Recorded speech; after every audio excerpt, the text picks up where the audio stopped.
Aujourd'hui, nous allons présenter et passer en revue un stylo qui nous vient de nos amis italiens, de Florence plus exactement. Non, ce n'est pas Visconti, c'est Pineider. Pour commencer, j'ai d'abord voulu vous montrer la boîte qui accompagne le stylo, parce que cette boîte est très jolie, assez inhabituelle en particulier pour cette catégorie de stylos. J'ouvre le coffret et nous voyons apparaître le stylo que nous allons voir aujourd'hui. Ce stylo s'appelle Avatar UR et la finition c'est Riace Bronze. Commençons par dire quelques mots sur ce stylo. Alors tout d'abord, c'est un stylo qui est fabriqué normalement sans colle. En résumé, tout est serti. Et la résine, c'est de ce qu'appelle Pineider de l'ultra-résine, d'où le terme UR, Avatar UR. Cette ultra-résine, elle est censée être tellement résistante que même si vous faites tomber le stylo, cette résine résistera. En résumé, Pineider la vend comme une résine quasi indestructible. Ensuite, un petit peu d'histoire. La finition Riace Bronze, en fait, se réfère à deux statues de la Grèce antique. Alors pourquoi ces statues sont célèbres? Parce que c'est les dernières, font partie des dernières, il n'en reste plus que quelques-unes qui sont intégrales et parfaitement bien conservées. Donc ce sont deux statues de guerriers en bronze, grecques, qui ont été découvertes au large de Riace, c'est dans le sud de l'Italie, dans les Calabres. Et il n'y avait aucun site, rien du tout, elles étaient là toutes seules. Et pour résumer, ça vient probablement du naufrage d'un navire. Personne n'a la certitude quant à l'origine de ces statues, il y a plusieurs théories. En tout cas, ce qu'il y a de certain, c'est que Pineider, à travers le nom de cette finition, a voulu sans aucun doute rendre hommage à ces deux statues de bronze. Ultra résine, tout ça c'est bien beau, mais regardons le stylo de plus près.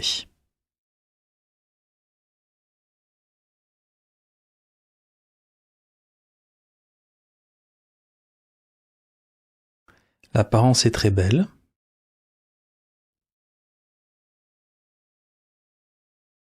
Très belle couleur. La finition est très belle. Commençons par l'anneau au centre. Il est écrit Pineider Made in Italy. Pourquoi je commence par l'anneau? Parce que tout simplement chez Pineider, c'est un anneau qui est assez connu. Il marque l'horizon de Florence. Je pense qu'on peut y voir, alors je suppose que ça c'est il Duomo à Florence. Là on peut voir il Palazzo Vecchio probablement. J'essaierai de faire une petite vidéo au microscope pour montrer ça de plus près. Ensuite le clip. Alors le clip c'est un modèle du genre. Très souple. Je dirais qu'il est parfait. Il est très joliment ciselé. Et en regardant de plus près, on voit l'attache du clip sur les côtés, ici. À noter qu'il y a une petite aspérité à cet endroit-là. On va peut-être faire un petit peu attention. C'est pas, vous n'allez pas vous blesser, mais on sent quand même une petite pointe à cet endroit-là. Peut-être que ça aurait mérité d'être un petit peu émoussé.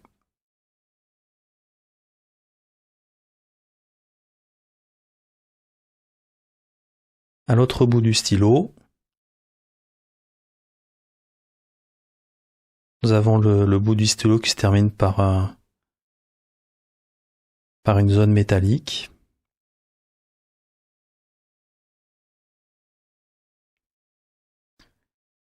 Le capuchon, on va l'ôter, c'est magnétique. Je vais vous faire écouter le bruit lorsque ça se referme.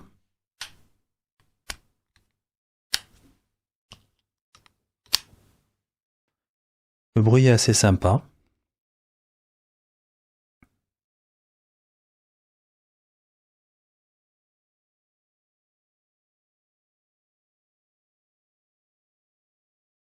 C'est franc. Ça ferme très bien. Ça fonctionne. La manière dont c'est fait a l'air d'être assez intelligente. Probablement en ligne avec le fait qu'il n'y ait pas de colle. Donc si j'arrive avec le focus à vous montrer, sinon j'essaierai au microscope de vous montrer ça de plus près, nous voyons une roue dentelée et les dents sont orientées vers le haut, ce qui empêche la roue de sortir car ces dents sont plantées dans le métal.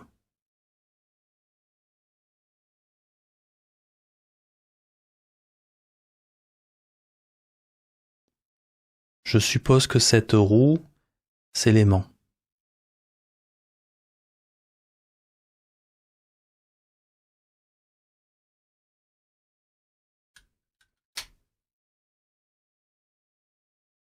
Regardons à l'intérieur.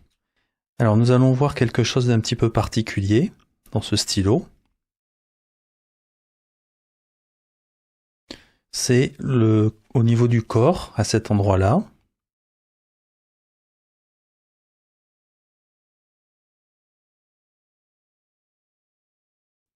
Ici, nous voyons, il y a une excroissance du corps qui directement joint sur le grip.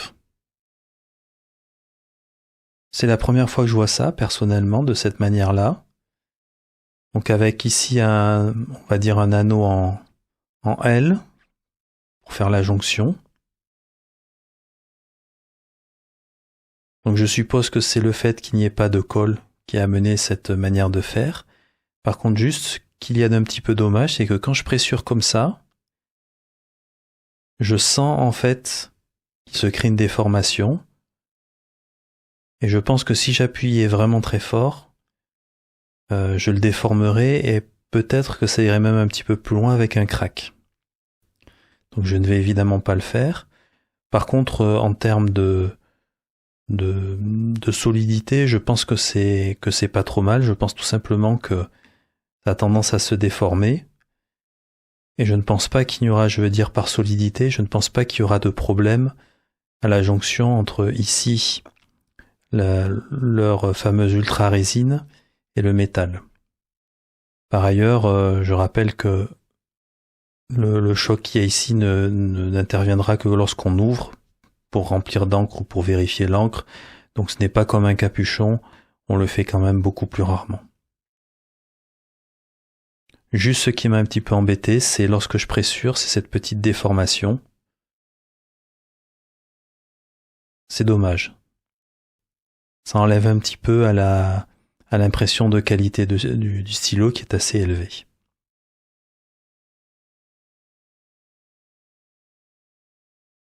Le converteur, bon, rien de spécial sur le converteur, tout à fait standard, il y a écrit Pineider dessus. Donc c'est un converteur, tout ce qu'il y a de plus simple. À noter, voilà, ça fait un petit peu plus cheap que d'habitude parce qu'il n'y a pas d'anneau en métal à cet endroit-là. Mais bon, rien de bien méchant, rien de bien grave.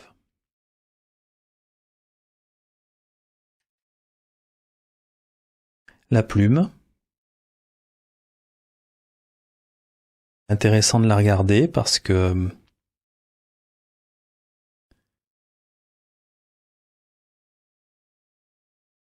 elle est joliment ciselée.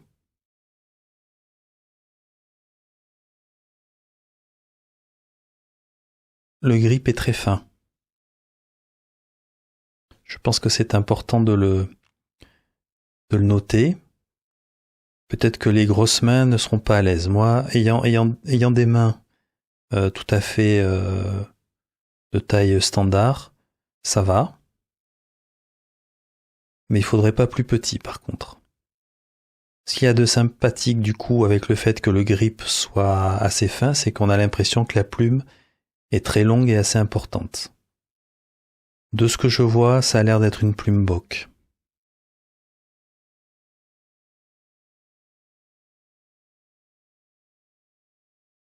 Faisons le stylo. Le stylo sans capuchon.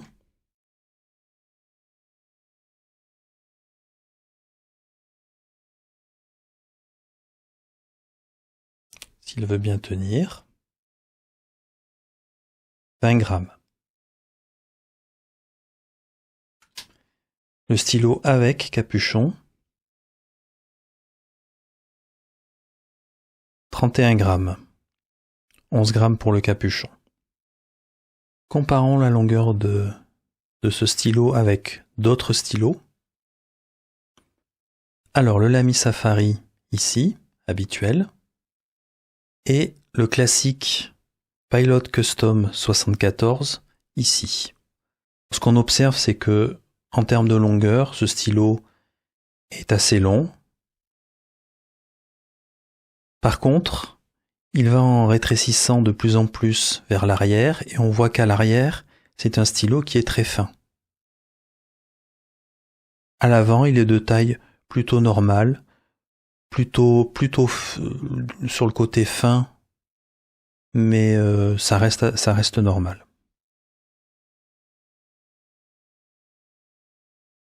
Comme vous pouvez le voir, il est aussi assez long quand on a retiré le capuchon.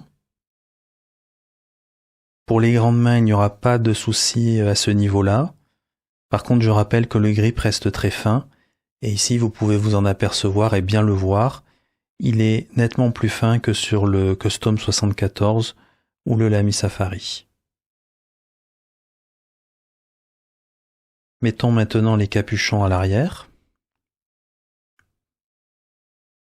Petite parenthèse, il poste parfaitement.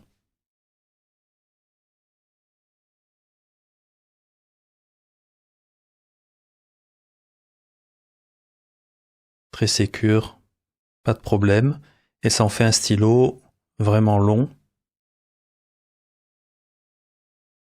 comme on va pouvoir le voir ici.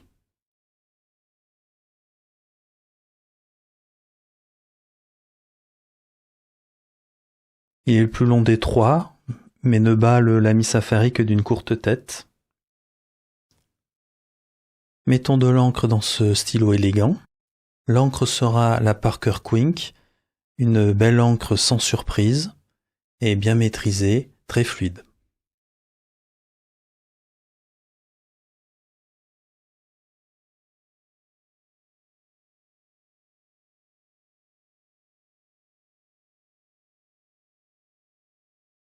Avant de passer au test d'écriture, j'ai d'abord tenu à vérifier si c'était bien une plume Bock, afin d'en être certain.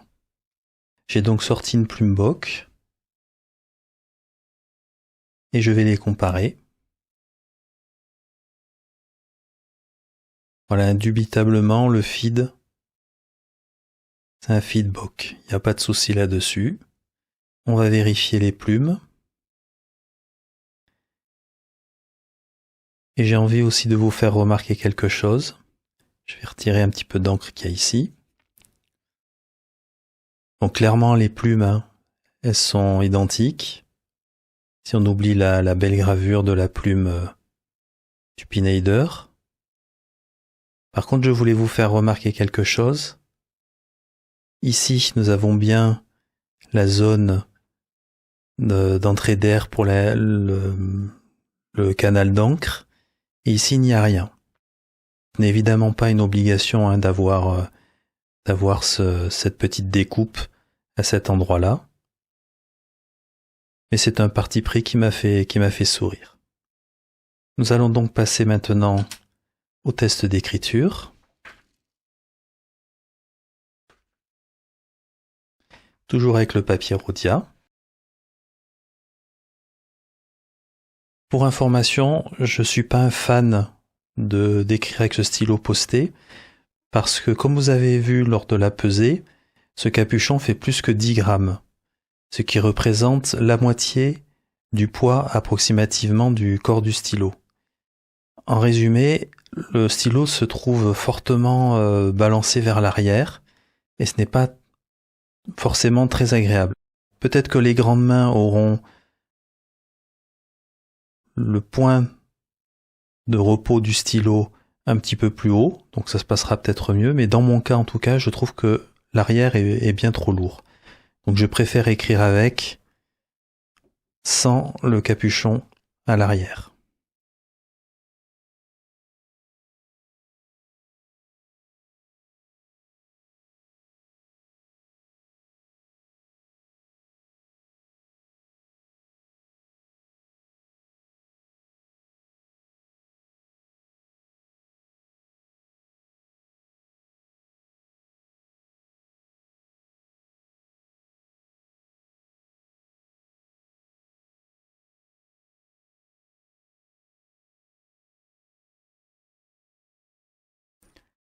Quelques commentaires sur l'écriture.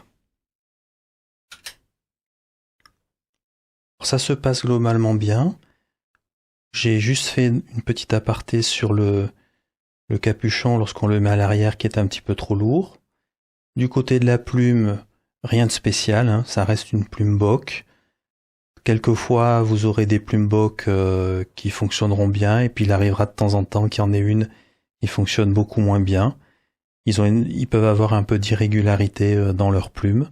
Dans le cas présent, on va dire que l'humidité de la plume est assez moyenne, et du côté du feedback, il y a du feedback sur cette plume. Globalement, c'est un bon plaisir d'écrire. Le stylo est assez léger. Le grip est assez confortable en tous les cas pour ma main, qui est de taille moyenne.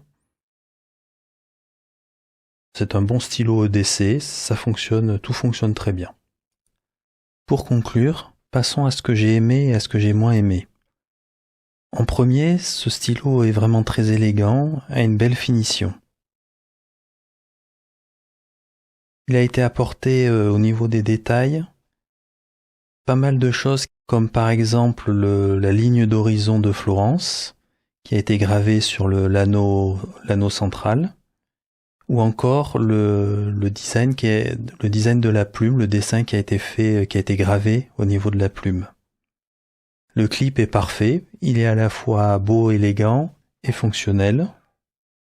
Et j'apprécie aussi beaucoup quand il y a eu un peu de R&D, en particulier un petit peu de recherche sur le stylo, comme par exemple l'ultra résine ou le fait d'avoir fait un stylo sans colle. Pour terminer sur ce que j'ai aimé, au niveau du capuchon, on peut le mettre à l'arrière de manière sécure, mais on verra qu'il y a quand même un petit inconvénient à le faire dans la partie de ce que j'ai moins aimé. Dans cette partie, des choses que j'ai pas forcément beaucoup aimé, c'est cette partie au niveau de cette petite partie au niveau de la résine, de la jonction entre le corps et le grip, qui semble être un point faible. À mon avis, c'est un point faible, puisque lorsque j'appuie un petit peu dessus, j'ai l'impression qu'il y a un petit peu de flexibilité, parce que ce n'est pas tenu, ce n'est pas rigidifié. Je serais étonné qu'il y ait un problème, parce que de toute façon, cette partie est vissée sur le grip. Donc normalement, quand le corps est positionné sur le grip, il n'y a pas de souci. Ceci étant, quand le corps est dévissé, ça reste une faiblesse. Ensuite, le grip, il est assez petit. Il n'est vraiment pas très gros, ce grip. C'est un petit peu dommage, et en particulier, je pense que tous les gens qui auront des mains un petit peu grosses ou un petit peu longues, ça risque d'être un petit peu limite pour eux. Pour moi, c'était un petit peu limite, mais ça va, ça reste confortable. Mais je pense que si j'avais eu des mains un peu plus grosses, j'aurais peut-être pas beaucoup apprécié ce grip. Pour terminer, j'avais dit au niveau de ce que j'aimais bien que le capuchon pouvait être posté de manière sécure. Le seul petit souci qu'il y a à faire ceci, c'est que le capuchon est assez lourd, et du coup ça entraîne le stylo vers l'arrière. Personnellement, je ne le posterai pas parce qu'en termes d'équilibre au niveau de l'écriture, ce n'est pas très bon. Dernier point qu'on ne peut pas vraiment classer dans les likes ou dislikes, c'est la plume Bock. Ça, c'est toujours pareil. C'est-à-dire que l'avantage d'avoir une plume Bock, c'est qu'on peut la changer. Donc s'il y a un souci, c'est très facile. Mais l'inconvénient, c'est que les plumes Bock, ça reste les plumes Bock. C'est très standard. Il n'y a rien de spécial qui se passe. Donc pour un beau stylo élégant, en général, on aime bien quand même avoir quelque chose d'un petit peu spécial au niveau de la plume. Ça ne sera pas le cas ici. Et en plus, une chose qui est un petit peu dérangeante, c'est que la plume est joliment gravée, avec de beaux dessins sur la plume, et la changer, du coup, eh bien, on n'aura plus ces dessins-là. Quelque part, j'aurais préféré que, livré avec le stylo, on ait une plume un peu mieux, qui donne un petit peu plus encore envie d'écrire qu'une plume Bock, d'autant plus qu'on sait que Pineider sait faire les plumes, puisque une des plumes flex assez connues, la Quill Nib, est justement faite par Pineider. Je vous remercie. À bientôt. One diaphragm per minute.